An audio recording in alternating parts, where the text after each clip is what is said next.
Halo teman-teman, balik lagi di channel saya Fahmi. Dan apa kabar kalian teman-teman? Semoga kalian sehat-sehat semua ya teman-teman. Nah, jadi pada video kali ini saya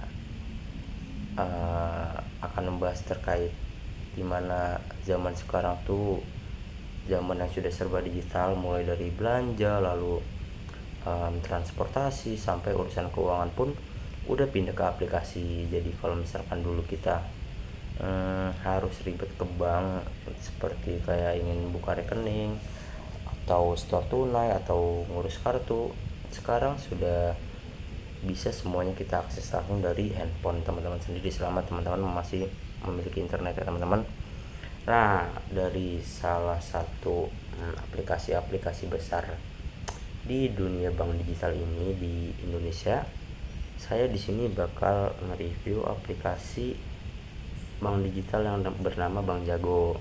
Nah, mungkin dari kalian itu udah pernah dengar atau udah nggak asing lagi sama namanya Bank Jago ini, atau mungkin ada baru yang pertama kali. Tapi ya saya yakin teman-teman udah sering lah atau udah familiar sama nama Bank Jago ini, karena udah sering lihat logonya di aplikasi Gojek itu, atau dengar cerita orang soal fitur kantong yang ada di Bank Jago ini. Nah, di video kali ini saya akan bahas tuntas apa itu Bank Jago, lalu gimana cara kerjanya di aplikasi, lalu fitur-fiturnya. Terus kita bahas panjang lebar biar seperti kelebihan, kekurangannya, sampai kesimpulan saya pribadi. Jadi kalau misalkan kalian lagi mikir-mikir untuk buka rekening digital, ya mungkin teman-teman total sampai habis video ini ya teman-teman. Oke. Oke, udah record belum? Nah, udah. Nah, ini adalah tampilan awal dari aplikasi Bank Jago ini. Jadi di sini saya udah punya akun di Bank Jago ini, udah registrasi dan udah terdaftar. Jadi di sini ada nama saya, selamat malam Muhammad Hidayat. Nah, itu nama saya. Oke. Jadi kalian bisa lihat ini desainnya tuh bisa dibilang kayak simple banget gitu teman-teman. Warnanya juga clean, terus gampang dipahami juga apalagi buat orang-orang baru gitu ya. Saya suka banget ya karena ini tuh nggak bikin pusing mata gitu, cocok buat anak-anak muda yang baru pertama kali menggunakan aplikasi bank digital. Oke, jadi langsung aja kita ke fitur-fiturnya. Nah, di sini di menu utama ini atau di dashboard ini, saldo kita tuh langsung kelihatan di atas ini nih. Ini nih. Saldo saya cuma 5 doang ya, teman-teman. Mohon maaf. Saldo saya cuma 5 doang. Jadi kalau teman-teman mau transfer ke saya boleh dah.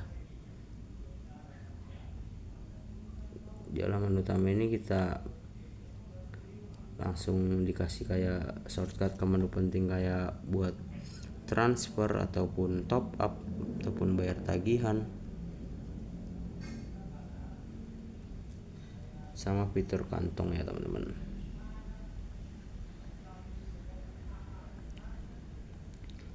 Nah, yang buat unik itu ada menu kantong di sini. Jadi kayak yang seperti saya tadi udah bilang, kalau misalkan teman-teman mau atur uang buat nabung liburan, teman-teman bisa tinggal bikin kantong baru di sini nih. Ini yang ada tanda plus ini, atau ini nih tanda plus yang ada tulisan buat kantong ini. Jadi tinggal klik terus kasih nama, terus contoh misalkan liburan ke Bali, terus kayak atur saldonya berapa, jadi uang itu nggak kecampur sama tabungan-tabungan lain ya teman-teman. Lanjut kita ke kartu. Di bagian kartu ini kalau misalkan teman-teman mau buat kartu debit virtual buat belanja online, itu aman banget karena bisa langsung dihapus kalau udah nggak dipakai lagi. Terus kalau mau butuh kartu fisiknya juga, ini bisa request gratis kartu fisiknya udah pakai Visa, jadi bisa dipakai di merchant juga. Nah, di sini ada fitur transfer bayar atau bayar juga. Nah di sini saya baru tuh ada, kalau mau transfer itu tinggal klik menu ini, ada opsi kayak pakai nih ya, kalau pencet bank transfer ya kita nggak usah pencet lah ya. Jadi kadang di sini juga ada fitur kuota gratis, kuota transfer gratis. Prosesnya juga cepet banget, kayak ya nggak sampai 1 menit lah sekiranya itu udah masuk. Untuk pembayaran itu lengkap juga, bisa buat pulsa, token listrik, internet, sampai cicilan. Jadi ini tuh praktis banget teman-teman ya. Nah di sini ada lainnya, dimana di sini ada akun-akun saya nih, pokoknya ini profil lah ya ini ibaratnya. Di sini ada pinjaman juga, terus ada buat auto budgeting, analisa pengeluaran. Ya di sini banyak lah, transfer uang, transfer bayar, tagih uang, tanya jago, terus ada FAQ juga. Jadi kalau misalkan teman-teman bingung atau ada masalah, teman-teman bisa klik FAQ ini. Oke. Apalagi yang bisa kita review ya. Oh di sini nih, ini shortcut nih yang tadi saya bilang nih. Tuh. Ini kalau misalkan mau kartu juga tuh ada beberapa pilihan kartu tuh teman-teman. Coba saya mau mencet yang mana ya? Mencet buat kantong. Oh ini tuh munculnya teman-teman, buat pribadi atau nabung atau deposito atau kantong terkunci. Nah di sini banyak, atau buat kurban buat jalan-jalan, arisan. Banyak juga nih, keren nih berarti nih aplikasi ini boy, keren. Oke ya, mungkin segitu aja untuk dari review aplikasinya. Oke. Nah kita masuk ke kelebihan dan kekurangan dari Bank Jago ini. Nah yang pertama mungkin tampilan aplikasi yang modern dan usernya yang friendly.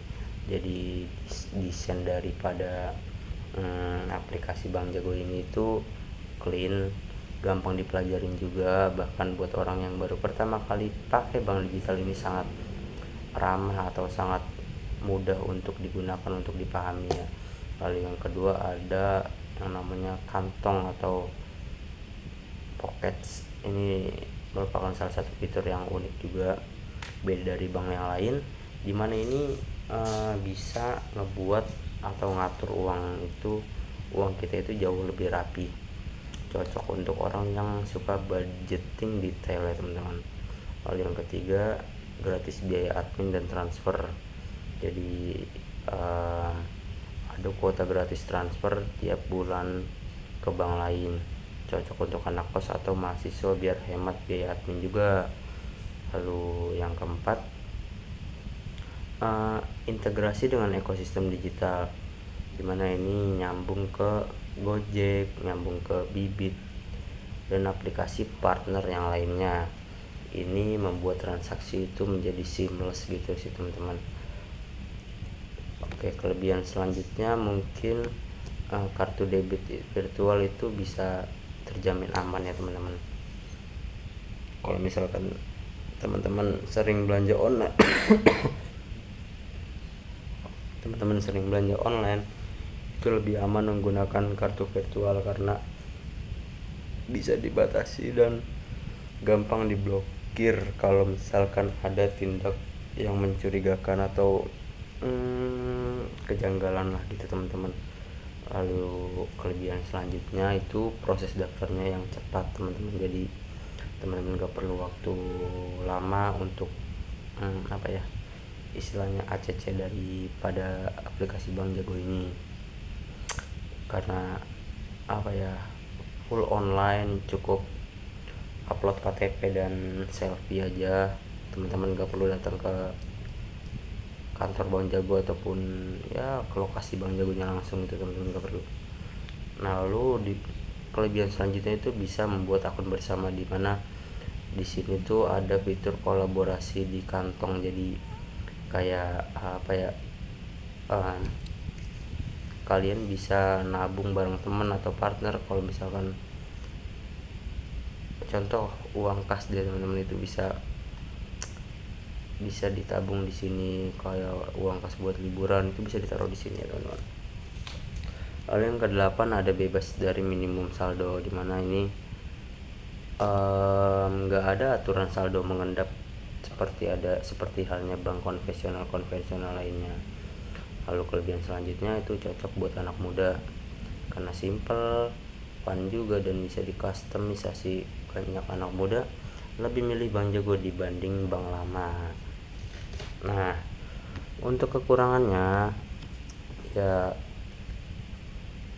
nggak ada yang namanya produk yang sempurna ya. Jadi kalau misalkan ada kelebihan pasti ada kekurangan juga. Jadi di sini kita bahas juga kekurangannya ya. Oke. Mungkin yang pertama, belum ada cabang fisik ya. Jadi semua ini full online. Kalau misalkan ada case kayak masalah serius gitu, itu teman-teman bisa hubunginya lewat online ya. Jadi nggak bisa kayak langsung datang ke cabangnya atau kantornya. Ya mungkin buat sebagian orang ini agak ribet karena belum ada cabang yang resmi gitu, atau cabang fisiknya gitu.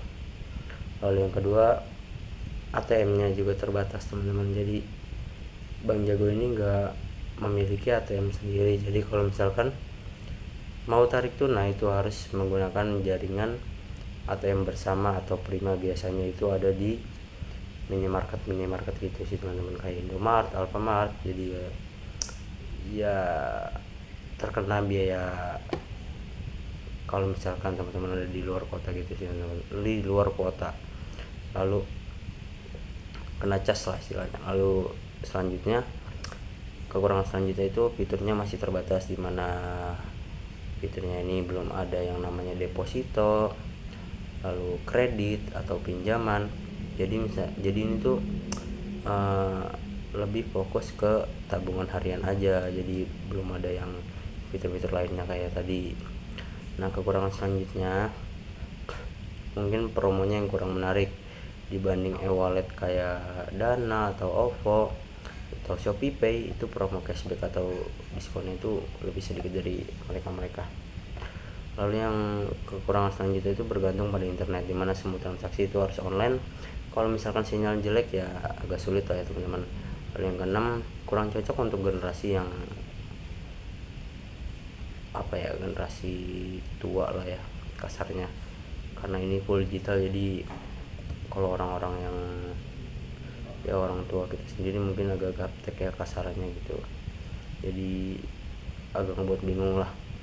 Lalu kurang selanjutnya mungkin keamanan yang subjektif. Jadi walaupun aman, tetap aja ada masih kayak naruh tabungan besar di bank digital baru, masih ragu gitu teman-teman.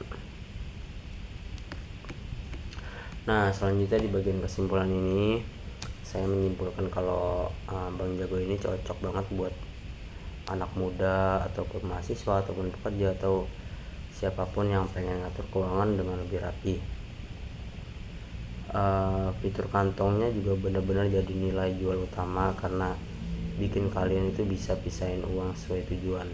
Gratis biaya admin juga, kuota transfer gratis, tampilan simpel, integrasi ke aplikasi lain. Semua itu membuat Bank Jago itu menjadi lebih menarik itu.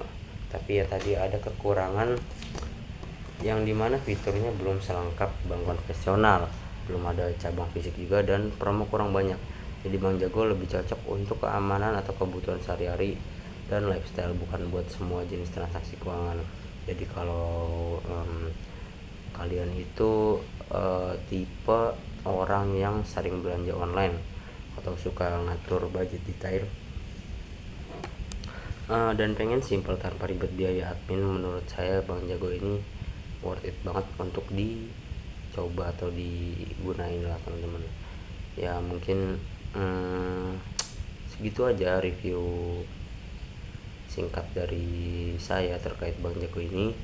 Kalau misalkan kalian ada yang pakai juga, teman kalian ataupun keluarga kalian bisa share pengalaman kalian di kolom komentar, karena saya pengen tahu aja nih seberapa puas kalian dengan aplikasi ini, atau malah ada kendala yang membuat kalian jadi malas menggunakan aplikasi ini. Ya mungkin segitu aja. Jadi jangan lupa like, share, subscribe biar saya makin semangat untuk membuat videonya. Oke, terima kasih, bye bye.